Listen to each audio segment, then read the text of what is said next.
रहमतपुर नामक गांव में एक किसान रहता था। वह बहुत ही परिश्रमी था। उसके परिश्रम से खेतों में भरपूर फसल पैदा होती थी।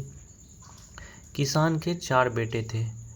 चारों ही बेटे बहुत ही आलसी थे। वे खेती के काम में उसका साथ नहीं देते थे।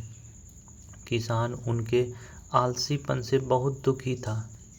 एक दिन किसान ने अपने बेटों का आलस्य दूर करने के लिए एक उपाय सोचा।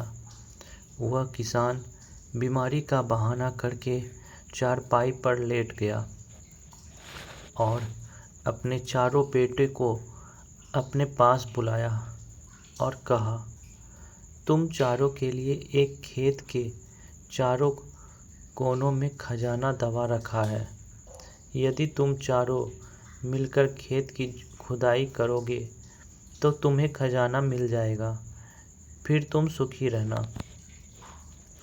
किसान के चारों बेटे लालच में आ गए और उन्होंने खेत को खोदना शुरू कर दिया।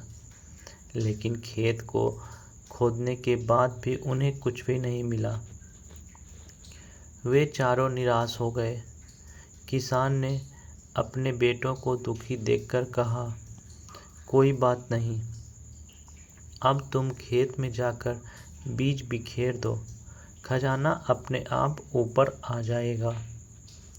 किसान के बेटों ने वैसा ही किया। इस तरह खेतों में पानी भी लगा दिया।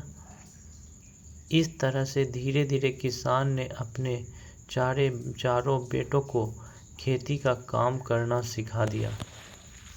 जल्दी ही खेतों में फसल लहलहा उठी।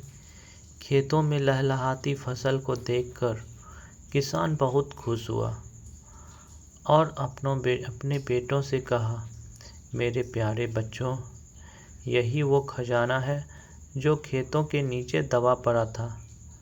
अब यह ऊपर आ गया है। जाओ, इसे ले जाकर बाजार में बेच आओ। किसान की बातों से उसके चारों बेटों की आंखें खुल गई। उन्होंने आलस्य को त्याग दिया और किसान के चारों बेटों खेती में अपने पिता का हाथ बटाने लगे। किसान के चारों बेटे मेहनती बन गए थे। इस प्रकार किसान और भी सुखी रहने लगा। तो दोस्तों, इस कहानी से हमें यही प्रेरणा मिलती है कि कभी भी आलस नहीं करनी चाहिए, क्योंकि आलस करने से पराधन भी हम लोगों को नहीं मिल पाता है। यदि वे चारों बेटे पहले से खेतीबाड़ी करते तो काफ़ी धनी होते। इसलिए आलस्य जीवन का सबसे बड़ा शत्रु है। इसे त्याग दें। Thank you.